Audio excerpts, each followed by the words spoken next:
Welcome back to the Beyond Worlds Bookclub. This week, we are reviewing. That's the word for it, not rereading, reviewing. Because we've already read it, so why would we reread it? We're reviewing a trilogy of Darren Shan books. I believe the trilogy is called the Vampire Blood Trilogy, part of the overall 12 books, or however many in this series there are. We'll go through them a little bit as we go. And over to Joe. So we've got Snake Boys, we've got Chompy Girls, we've got all sorts of people, lots of different Cirque Du Freaks in this episode. Complete spoilers from the get-go. So come and join us. It's a pretty spooky world, this one. I mean, it's for kids, it's pretty spooky.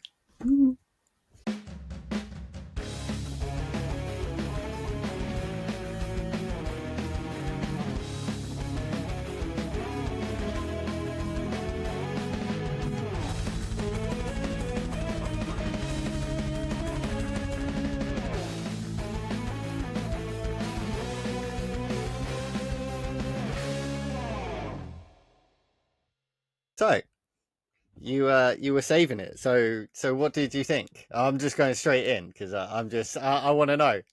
Welcome back. Yeah, screw you. Oh wait, sorry. Shout outs. Yeah, you did say shout out. Sorry, I'm getting ahead of my health. If you leave your name in our comments down below, you will get a shout out at the start of the podcast. And so some people have reached out. Lindsay, Keith, and Belle, big shout outs. Thank you to you three. If you want your name shouted out, drop us a comment and you'll get a shout out. So. Yeah. If it gets too many, it will have to go at the end. For now, right. When's it going to get too many, really? You never know. It's growing. I It's growing. And if you are new to the podcast, please do let us know down below. If you're here for Darren Shan, we're back. He's back. And Seaman is dying to hear what I thought. We have not discussed this. Not at all. No. I read it super quick. I mean, when I eventually started reading it, I read it in like 2 days. So. It was super easy read. And I feel a little bit blue-balled. I think it's because it's a 12-part series. And because it's a kid's book and because it's extremely... Well, not kids, a young adult book. And because those books are quite short. Very clever way of putting the three together. For what it was, I did enjoy it. Okay. But I think it's really hard coming off of the Demonata book that we read. Lord Lost, because... It's got a bit more of a finish to it, where this is... You've literally read the three different prologues to the story, because they each involve a different... Going forward, the characters from each book you'll see again later on, and it is just pure setup with, you get a little bit of, story for within the book, but it is sort of purely set up. So I see why you might not have... got it, not got it, but it not gripped you with that. I think as well, Lord Lost. Like your closure. It's not just about the closure though. Lord Lost felt pretty horrifying. It felt like it was written by a different person almost. I got a lot more goosebumps from this, whereas the Lord Lost, it shocked me just how graphic and how dark it was. I think they do have very different tones anyway. So I would say that the vampire ones are more, they get a bit worse. And I mean, to be fair, they're pretty brutal still. I mean, in the third one, they do the crazy vampire was talking about skinning people alive, and it just doesn't really like in the first book. The Wolfman was biting people's arms off. Yes. So there was that. There's kids dying. Who died? Sam, the little boy that Darren drank from, his first drink was from a kid dying. Come on, you're right. That was got his guts eaten out. He doesn't go into it, but I think the difference is the Darren Shan of Lord Lost would have described in detail. Yeah, it's a lot more happening. descriptive. Yeah, these are much shorter. So these are half the length. Oh, okay. I didn't clock it of the other books. Really, if you ever see one in the wild, they are tiny in comparison. Well, not in comparison. I would say they're about maybe a third, 2/3 to a half of one of the Demonata books. But and I think as well, I'm quite versed in vampire-ness. Yeah. Like, I've loved vampires. I've always loved vampires. So I've seen lots of different varieties and things like that, if that's even a way to explain it. Thing is, this also gets more into the vampire-iness in the next 3, which is really annoying. I can see exactly where it's going to go, though. Like, I can see the setups. I can see we're talking about, like, as you said, spoilers, talking about having to go to a vampire convergence to sort of like it's the vampire con about turning a kid. There's certain things that, like, so Destiny, Des Tiny, Mr. Destiny, Desmond. Like, I can see there being things with him, but it's like at the moment, it's 3 books into a 12-book series, so I can't. Yeah, this is where it's such a hard thing to review just the first 3. But as an introduction, it sets a lot up. But it clearly quite well it feels like an introduction. Yeah, definitely. And I did thoroughly enjoy it, and I wanted to then get more. I'm looking forward to reading more. I liked the character. Interesting that he called the main character Darren Shan. That's a cool. Yeah, so at the beginning he's like, "This is a true story and stuff, right? This is a true story. I'm changing all the names," and then he changes the name to his. It makes it kind of easy right in the book because you don't have to think of another name and constant. I know as a writer, I don't know. It's just one tiny thing to take out of the equation. Is thinking up the name and writing a different name all the time. And when you look at Darren, you're never gonna listen to this. You suck at naming people. Like you've got weird old names, on the nose, Destiny, and then when from the Lord Lost books, when I was like, what the fuck? So I enjoyed that it was that kid was called Darren Shan. Like, I liked that. That was fine. Good. It worked much better for me this bit. When I say sucks name, it's just very complicated names and like seemingly unnecessarily so when there are so many names you can pick. Mr. Tall being Hibernius. Yeah. Hibernius Tall. Cool. Just very on the nose naming things. I've met him. He's a cool guy. Oh, Darren, that is, yeah. I thought you were about Mr. Tall. I was like, what the fuck? Well, he might have been a costume. But no, Darren's a short Irish guy. I'm pretty sure he's Irish. He's a cool guy. He choked me. It's his thing. If he meets fans, thing, right? Just so we're clear. Yeah, he does it at all conventions. Any time a fan wants to take a picture, he'll be but yeah, it was cool. Like, it was interesting. There was relationships I really enjoyed. So the relationship between him and Ava, the snake boy. Evra, yeah. Sorry, everyone knows who's listening to these podcasts know I forget names instantly. Evra, that was a really nice relationship, and I really liked the dynamic when Evra was caught towards the end of the third book. There was a lot of relationships in that third book that was like quite well fleshed out, and as you said, with Sam, that was heartbreaking for such a short book as well. Like, although I suppose Evra's carry on from the second book, but it's cool how he sets those up as well. Like, Darren at the beginning of the second book, Darren's all angsty because he's like, well, obviously he's just become half a vampire, and then he's like, oh shit, man, I can't have any real friends because he goes out, tries to play hockey and breaks someone's legs. Like, it was like, oh yeah, a kid would feel like that if they just been turned into a half vampire that can still go out in the sunlight. You'd be like, oh fuck. It's like no one I can talk to about it, no one I can like be me around. I don't even know how to control these friggin' superpowers I've just been given. Damn. So there was a moment when, and it was a sticking point for me. Like, you know how some things just pull me out. So in the end of the first book, he does drink, doesn't he? I can't remember who it's from, and it's really frustrating that I can't recall. He at the start of it, I think. I just remember him drinking from someone, and then he then talks about how he's not going to do it anymore, because he talks about. I wish I could recall now. is important when you're doing a podcast about a book review. But anyway, he definitely drinks from someone at the end of the first book. At the end of the first book, he does have a drink, but then during the second one, he's like, "Oh, nah."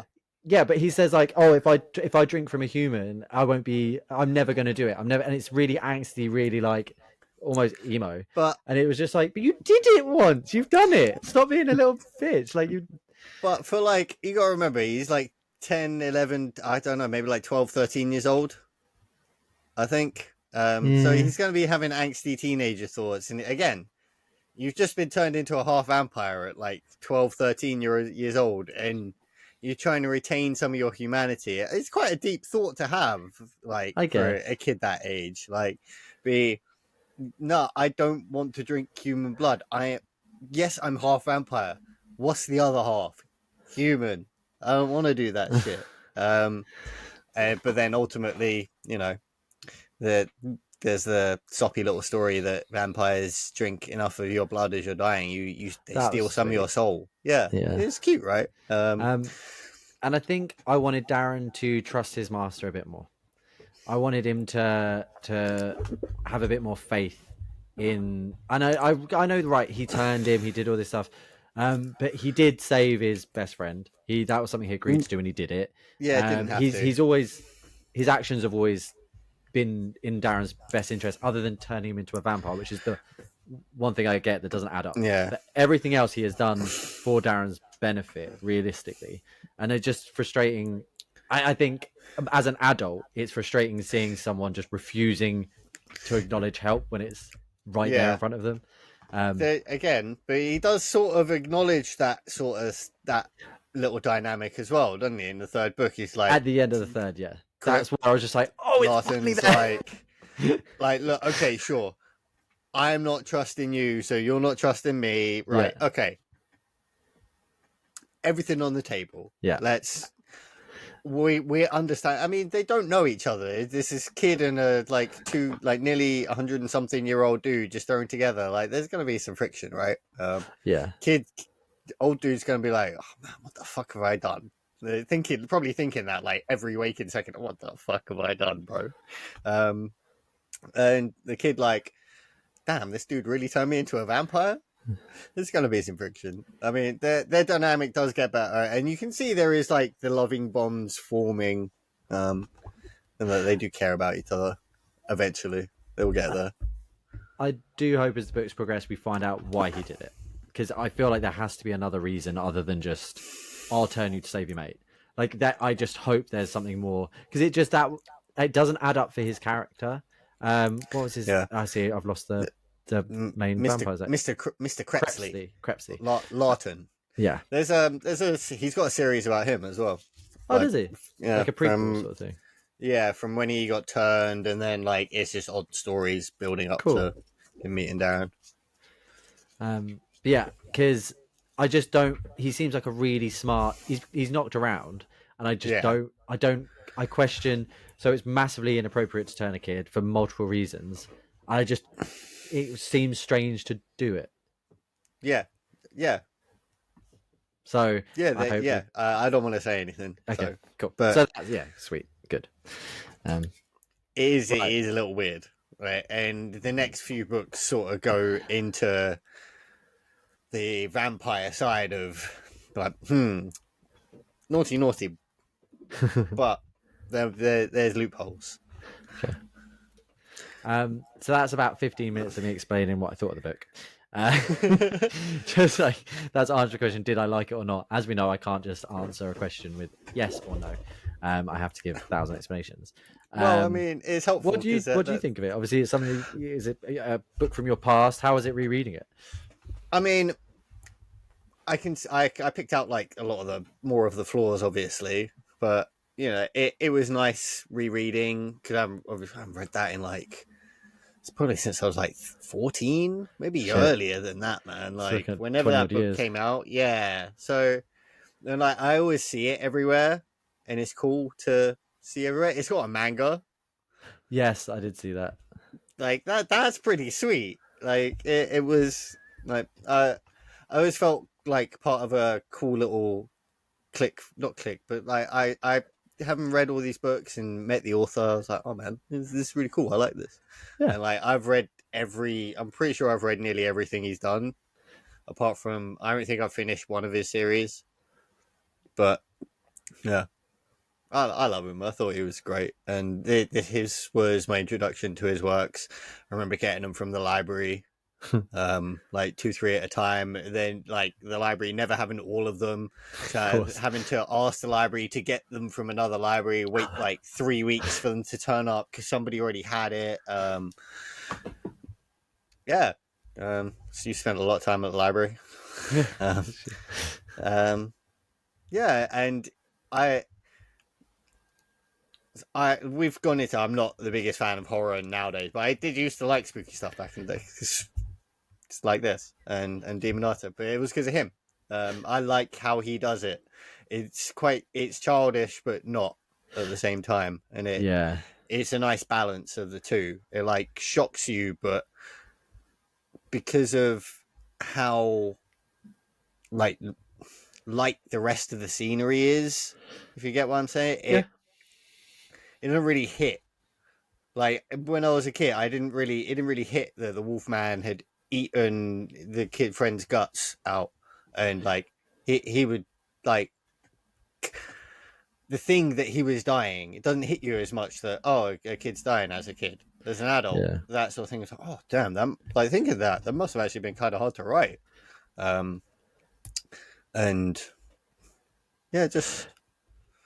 so seeing differences as an adult like that is quite cool.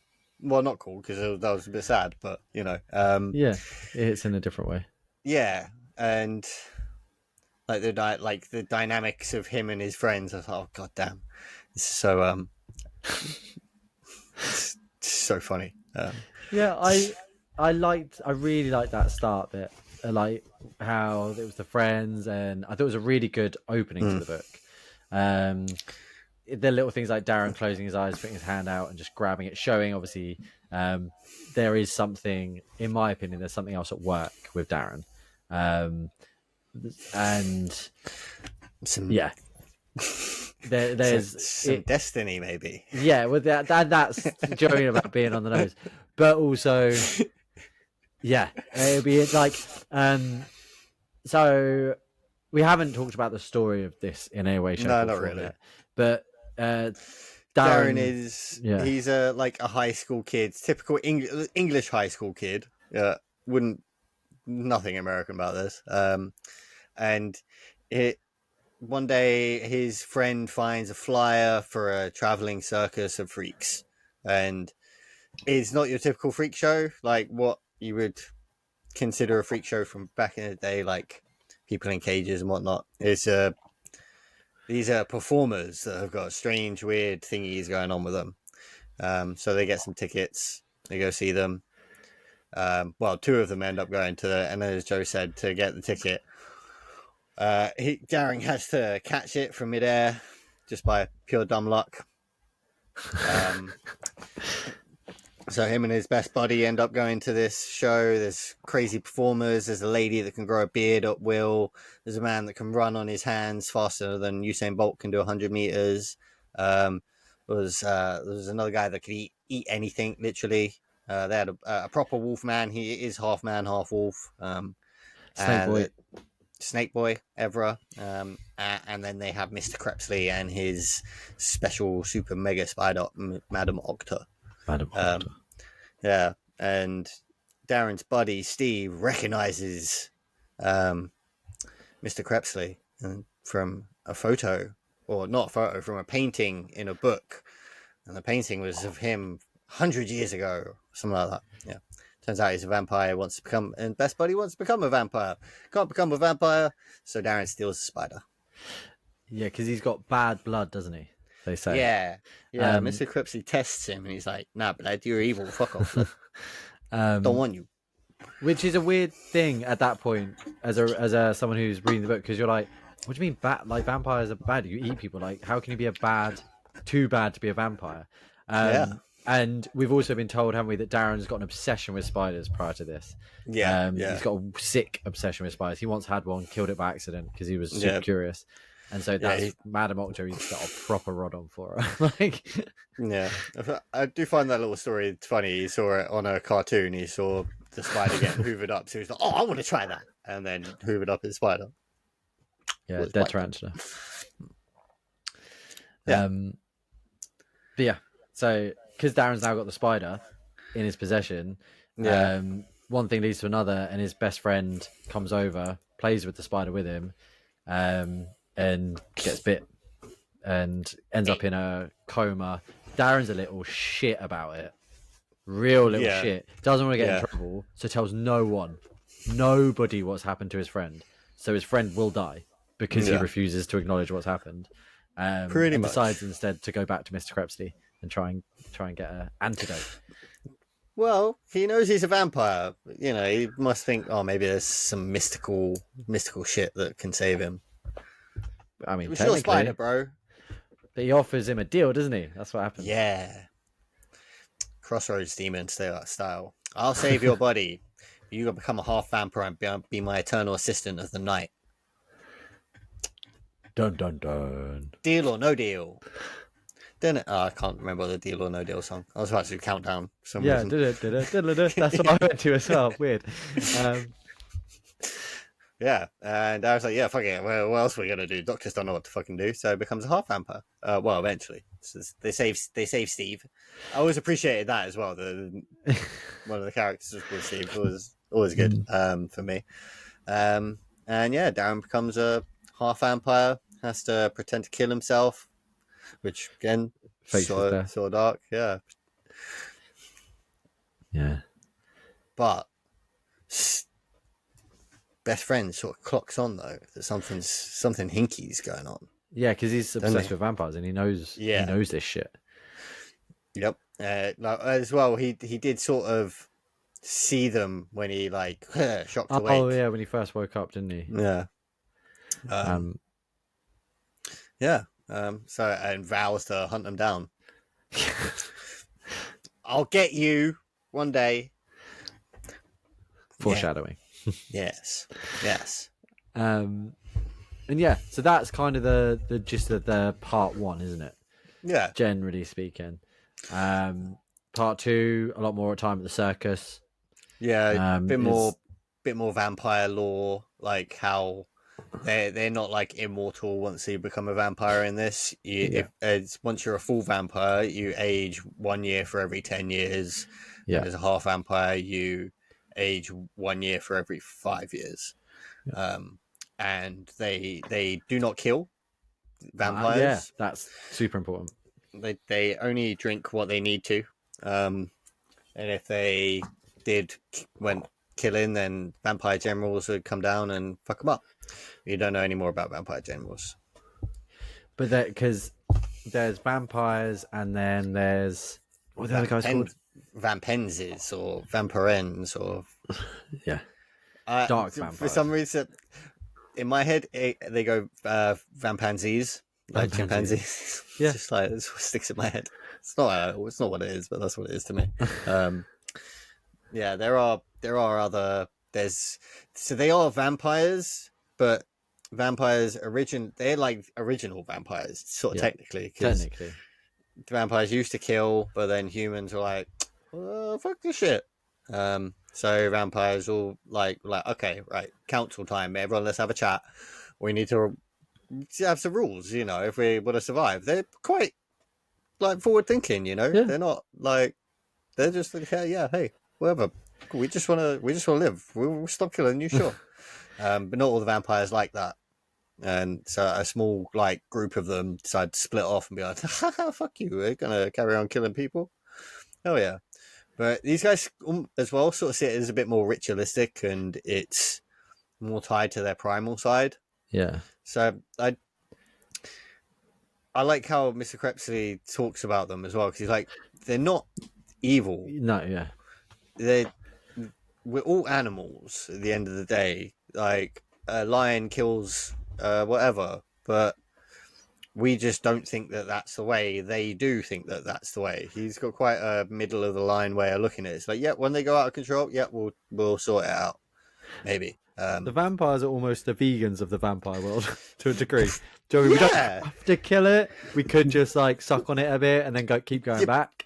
You know, get a syringe, just take a little bit out. We've got magic spit. Yeah, we heal them right up. It's all good.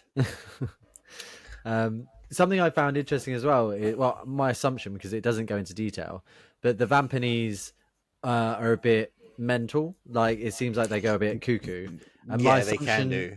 As the reason being is the more blood you drink to kill people, the more souls you take in, and there's only so many souls you can have running around in your head before you start losing it. So that's how I took it, when I thought that was a nice little thing. And so part of the reason we don't drink it all up is so that we don't fill ourselves all these souls. But if our friend's going to die, and they explain that in the second book, if our friend's about to die, we'll do that to keep part of them alive forever. With us. Yeah. And then they'll come to Vampire Paradise with us across the galaxy. I love that. I love that they've got a cool vampire heaven. No, when we die, we fly through space to the other side of the universe, and eventually, when we get there, there's paradise. Like what? I don't know. I think I missed that bit. Yeah. Legitimately, they're heaven. They believe in heaven. They have a god, and it does say this. I think it's in the third book. And when they die, their souls leave their body. If they've lived a good vampire life, their souls leave their body. They fly across the universe. He says across the universe to the other side, and on the other side of the universe is paradise. It's awesome. For such a little book, it's got some lore and stuff as well, right? Like it's pretty sweet. Speaking of vegans, the big bad guy of the second book is a proper earth hugger, bo stinky, bearded. Hold up, mushroom eating. It's not me. He's a proper. He's a Peter. He's Peter. He's an eco warrior. Yeah, eco, but not like a good eco or like an arse. And his name's Reggie Veggie. What is RV? What's that? Great Reggie name, man. Fucking. Sure, bro. Why not? That's a Marvel Comics name right there, though. So Evra and Darren invite him and their new friend Sam. They meet them. While they're camped up. Yeah. So they invite them to one of the shows, because Reggie's there camped out to stop some other bypass or tree being cut down or something. Yeah. Who sees the Wolfman and he sees Madame Octa and gets pissed off about it. Yeah. So decides to wage war against the circus. Because he's sort of a little bit sus as well, because Evra and Darren have been like taking out the odd sheep. And all that's happened. The wildlife for the little people that come with Mr. Destiny or with Mr. Tiny, and to feed them, right? And so he's pissed off already because of that as well. A little. Something's going on. I've been finding bones. You know anything going on about this? I love his questioning. It's so like blatantly. He made me so angry, man. Oh yeah. But I loved it when Darren. So he's the first time you see Darren go like what he sees as like angry vampire mode when he throws a fucking sheep at him. Sheep carcass. He's like, "You want this?" Whoosh. He failed to kill. So you couldn't break his neck, but you could pick it up and throw it. Yeah. Oh, that was a good point. Yeah, because he hadn't drank enough, so he was all weak and tired. Sleepy. Yeah. Ends up in the Eco Warrior releasing the Wolfman, thinking he's trying to do a good thing, losing his arms. I wonder if he comes back. You know the answer, but I would wonder if he comes back because he runs off armless into the night. And normally, if someone doesn't die in a book, they come back. So you need to see a body. Yeah. For people to be dead, or you need someone to describe their head being chopped off or something. Otherwise, they're alive. But after getting his arm chopped off, unfortunately, the wolf does get out. The wolf and finds Sam and fucks him up. Noms him. And again, that's another thing about the Wolfman. He doesn't. They don't kill him off. He's not. And even because he's an animal. Darren's it's not. He was just hungry. Like I can't be pissed off at him. He's not. It's what he is. It's why he's kept in a animal. cage. Yeah. But so Darren, the first book. Darren drinks Sam and then has a thing for pickles. Yeah, because that was cute. Yeah, That just shows that he has kept his soul, doesn't it? yeah, And that yeah. it also comes That's back in the third book as well, yeah. which is a nice little touch. The third book I thought was it. The third book's a little bit less set up. It's a bit more lore and what to expect going forward. I think, like introducing more vampires with Gavner Pearl turning up, the vampire general, finding out Mr. Crepsley used to be a vampire general. Yeah. All that sort of stuff. I think the third book tries to humanize Mr. Crepsley more because he does just come across as, like pure vampire in the first two. But in the third, he's more of a guardian figure, I feel, in the third one. Do you recall when you first read it, if there was any part of you that thought Mr. Crepsley was the one killing humans?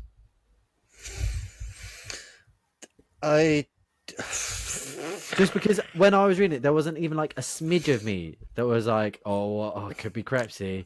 Because it's like, I mean, maybe on the top of everything, he's talking about how hungry he is. And Darren's like, he looks really hungry. And then suddenly loads of humans end up dead. It's like, you've just been talking about how he's not been eating. How has he been murdering tons of humans? I didn't even put that one together. To be honest. It just things like that where I was like, fuck Darren, this is where I'm just like, again, him. It is showing he's just a stupid fuck off 13-year-old, right?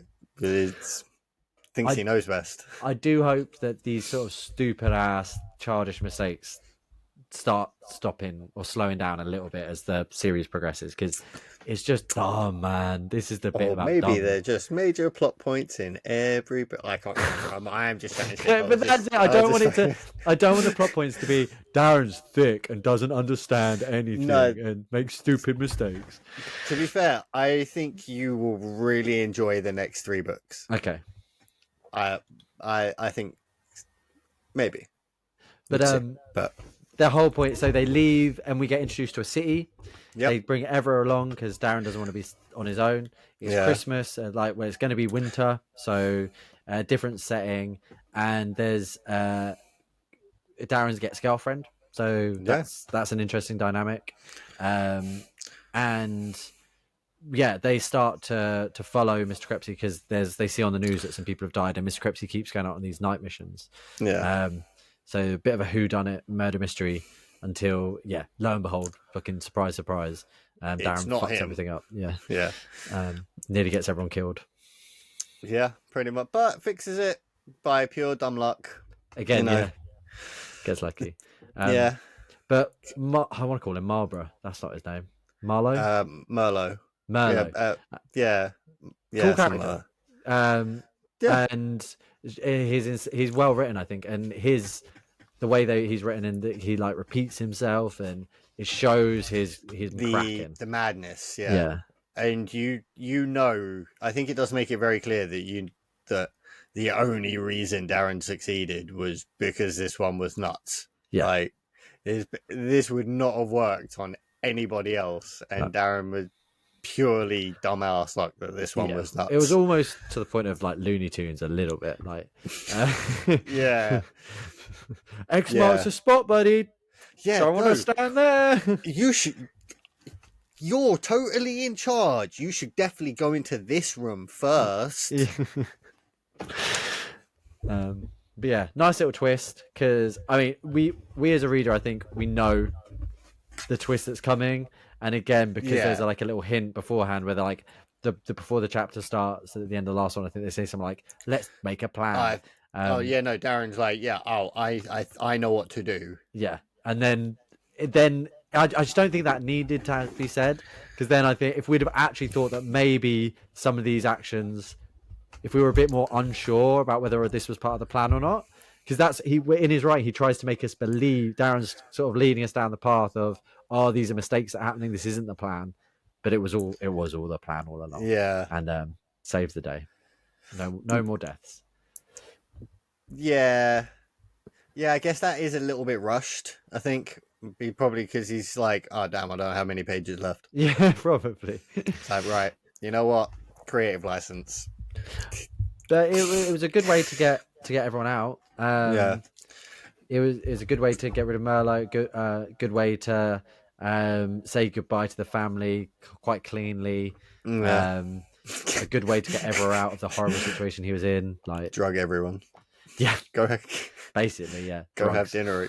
Go have dinner and roofie your girlfriend and his mum and her mum and dad on Christmas Eve. Yeah, Their Christmas Eve is gonna be fucked, man. Yeah, no one's gonna want to cook with that hangover.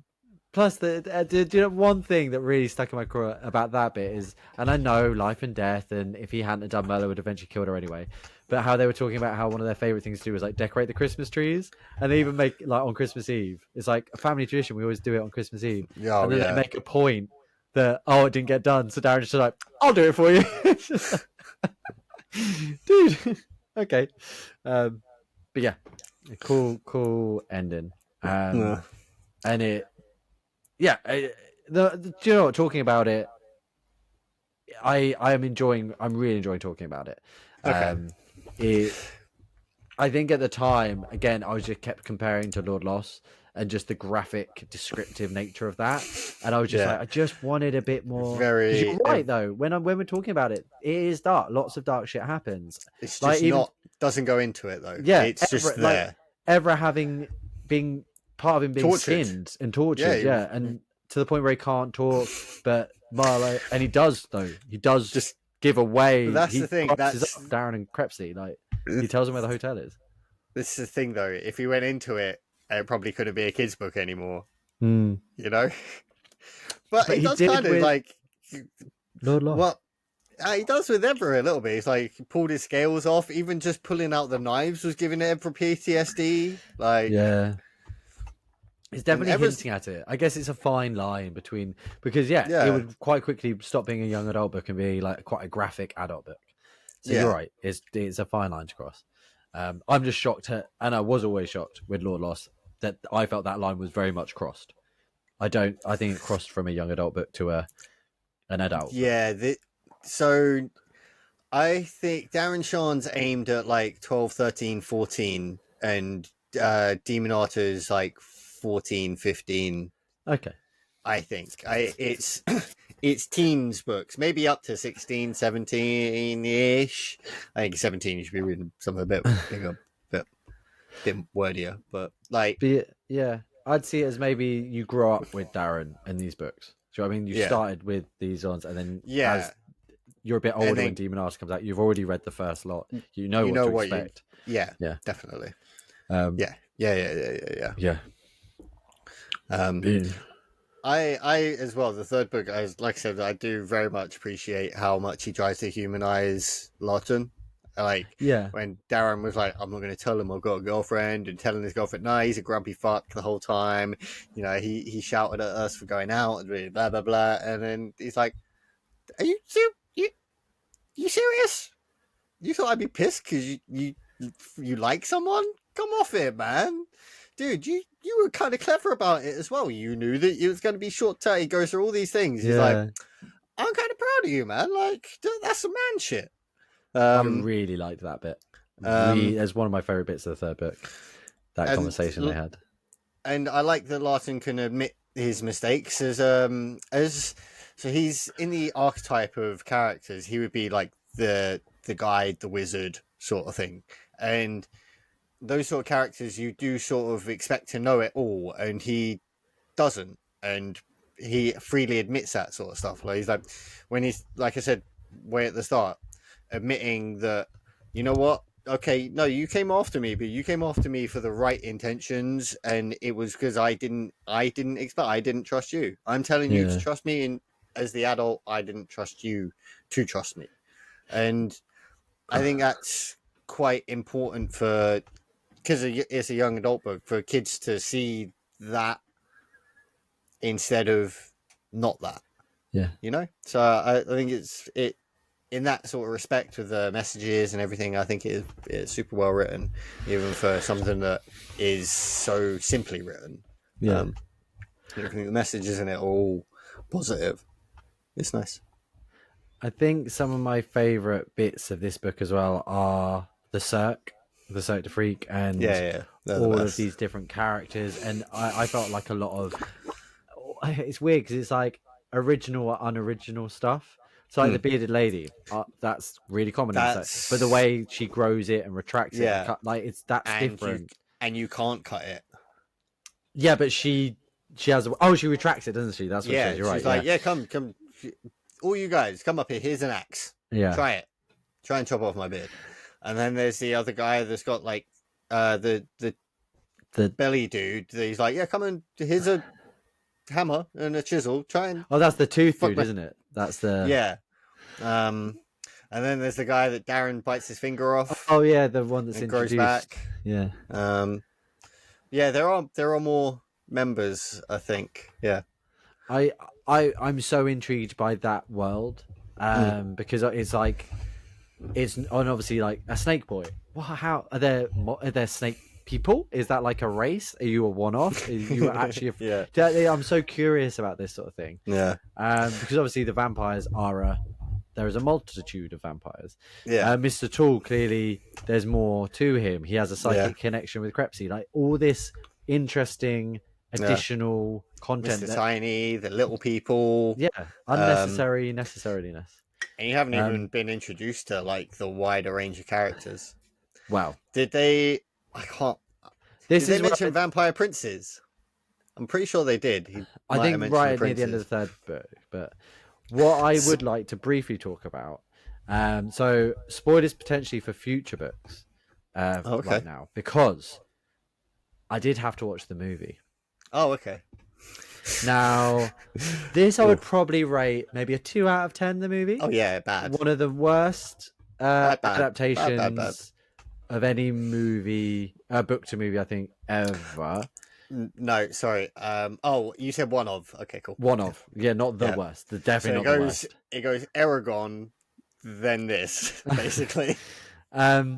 So, can you tell me his name again, the lead actor? Because John C. Reilly. Yeah. As Mr. Crepsey. He was great as Mr. Crepsey, though, right? I kind of liked him. He was like as an original character. Like if he wasn't Mr. Crepsey, but if he was a bit darker, if he just, and again, because he's a comedy actor, it's like typecasting. So like you see him as a certain way. So even if he does something remotely like goofy, that's him being a funny guy. Mr. Crepsey's not. He's not a clown. Do you know what I mean? And there was too much clowny about him. Yeah. Can you remind me again of the vampire general's name? Gavner. Because he was played by the Green Goblin from the original Spider-Man. What, by Willem Dafoe? Yeah, Willem Dafoe with a tiny little moustache. And he's in the very first... He meets at the start when Darren goes into Nick Madam Octa. He's there. And he is the most, like, fruity character you'd ever... And I was like, no, this is wrong. Gavner is a little bit fruity, but maybe not that fruity though. Yeah, he is a little bit. Just so it's clear, nothing wrong with fruity. I love we love fruity, man. So the way that Darren gets the ticket, Mr. Destiny throws it out of his limo and it lands at Darren's feet. So it's so on the nose, and his number plate says Destiny. So I was like, okay, the little people. You can see their faces. So in the book, you don't know what they look like. They're all these like hooded, weird creatures. Here you can see their faces. Also in the movie, you see a vampire. So when Merlot dies, Destiny comes over and does like a sugar, go, and turns him into a little person. So I was like, I guess that's where they come from then. The Merlot, none of the city happens. Merlot takes Darren's new girlfriend, who is a monkey girl, from the circus, and Steve and Merlot trap his family in the original theater where they were all from, and they're all hung up. And Destiny, which apparently does happen in one of the books, like Steve attacks the family to bring him back or something. I don't know if that actually happens, but so then Steve becomes a vampanzy. Whatever. Vampanzy. You'll learn Vampanzy. So yeah, Steve becomes one of them, working under Destiny, and he's going to be the leader of the Vampanese. It's just like fucking, this all happens in the space of an hour, and you're like, dude, what are you doing? This isn't what this is. You're doing way too much. Do you want me to tell you what they've? Okay, it's been too long since I've actually I maybe have only watched that movie drunk and do not remember any of it. Yeah, because I remember some of the circus, but that's about it. Everyone's obsessed with playing guitar, and it isn't this shy, anxious person. He's like really out there and like really emo. Wears like a peaked beanie and things like this. It's just what it. I don't understand what they thought they were doing. They tried to do 12 books in one Almost, movie. but there was going to be more. So it's almost like I don't know what they were thinking. I And yeah. So that's where I'm like, I can see certainly where parts of the book. If you see what I'm trying to say, like I can see what the movie has picked, future bits that I saw could happen. I feel like the movie is picked from future books. So like things like his family, I do think at some point, spoilers for future books, but I think at some point his family will get back in the picture. And I think that will be down to Steve trying to get him back and things like this. But yeah, fucking movie spoiling stuff. I looked it up as well. I was like, does the movie spoil stuff? It's like, no, it just covers the first 3 books, which it technically does. But it fucking doesn't. but also doesn't. Yeah. No. Okay. Well, damn. Definitely not gonna waste my time doing that. Yeah, do not watch that film under any circumstance. That goes into the Dragon Ball category. Yeah, I think it does though. The Dragon Ball, it's a really odd adaptation. I've never actually checked out the manga. I might have to do that because I've heard. When I was doing a bit of research, I've heard good things. I've heard good things about the manga. I don't know. I think that a mangaka would do justice to an original work. They wouldn't. I think the respect would be there. You know. Do you think it was a Japanese mangaka who did it? Can't remember. Or I wonder if it was like when like an American does the manga style sort of thing. I don't know. Would be curious to see that. But so please don't watch the movie. If you're interested in this, read the books. And obviously, if you have seen the movie and potential spoilers that I've now potentially had things spoiled, I don't think that detracts from me because again, the groundwork has been laid for everything that happened that I foresaw happening in the movie. So it was in Weekly Shonen, written by Darren, but illustrated by Japanese Takahiro Arai. Wow. Good work, Darren. Shogakukan. Fucking A. Shonen Sunday Comics, Weekly Shonen Sunday. For 3 years. 2006 to 2009. Okay, well, yeah. That's something I'm definitely curious about, so. Yeah, do that. Don't watch the film. Yeah. Bad film. So. Oh, yeah. Next up. Yeah, what you got for a while? I know what you got for us, but what you got for us, Joe? Oh no, I'm gonna have to try and pronounce the name. So the next one is a bit of a sci-fi. I don't know a huge amount about it, apart from that the author was recommended to me.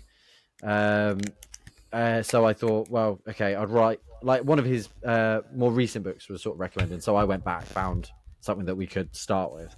And it's called Dogs of War, a novel by Adrian Tchaikovsky. Yeah. Tchaikovsky. It's got a 4.2 out of 5 on Goodreads. And it's about a good boy who has guns mounted on his back. He's a bioform. And yeah, it's about war. And I'm about interested. Him as a dog in war. It's not too long compared to some of the stuff that we tend to read in book club. So I think it's between 300 and 400 pages. And yeah, part of the book is from the dog's point of view and part of it's not. So it's quite an interesting concept. I haven't started it yet, but I'm looking forward to it. Yeah. This totally made, like I said to you, this totally made me change my pick for my next book. I had my next book in mind, and then you were like, "Oh, doggies!" I was like, "Oh, animals! Cool!" I got, this book. No, we'll read this. I just wanted this could end up being like a total dud for us and our style, but I just thought it'd be interesting to read something a little bit different. We've done a lot of sort of like fantasy and horror and folk style, so I just wanted something a bit more. Something sci-fi, really. Cool. And we tried Canticle, which was supposedly sci-fi, and wasn't. So I thought let's have another go at sci-fi. It was, but it was old sci-fi, wasn't it? I mean, it was like 40s sci-fi. So this is 2017. So I think it was 2016, 2017, or 2040. It was in the 2010s. So not an old book. So yeah, if you want to read along with us, get reading. And yeah, hope everyone had a lovely Halloween. Hope you enjoyed the spooky season.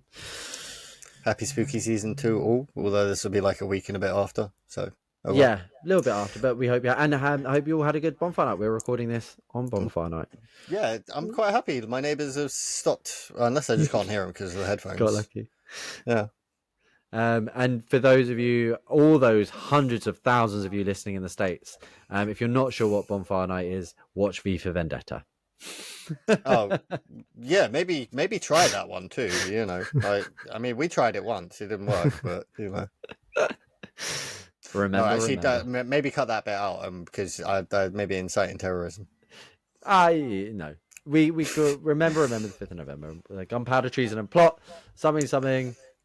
Gun should never be forgot. I can never remember the little bit, but yeah. Because here in the UK, we celebrate when someone almost blew up the king. Yeah. Well, it was Parliament. Because the king was in Parliament at the time. It's a weird... Yeah. Okay, they were actively trying to off the king. Yeah, which is why it was regicide, which is why it was a whole... Even worse than just blowing up a building. Like Guy Fawkes. Yeah, so I think like treason is one of the few things you can still get the death penalty for in this country. Yeah. So... No trying to kill kings, queens, princes. And there's that one that's not a prince anymore. So I mean, no, we'll maybe cut this bit out. I'm not going out. We'll leave that bit in for those who want to Google some more. Google in. We're not making any comments. If they made it that far, fair enough. Yeah. Until next time, I've been Beyond Joe, and I'm Stephen. And thank you for joining us. And yeah, Spooky World today, and I hope there's going to be another world and we don't get done for inciting terrorism or treasonous plots against people. Goodbye.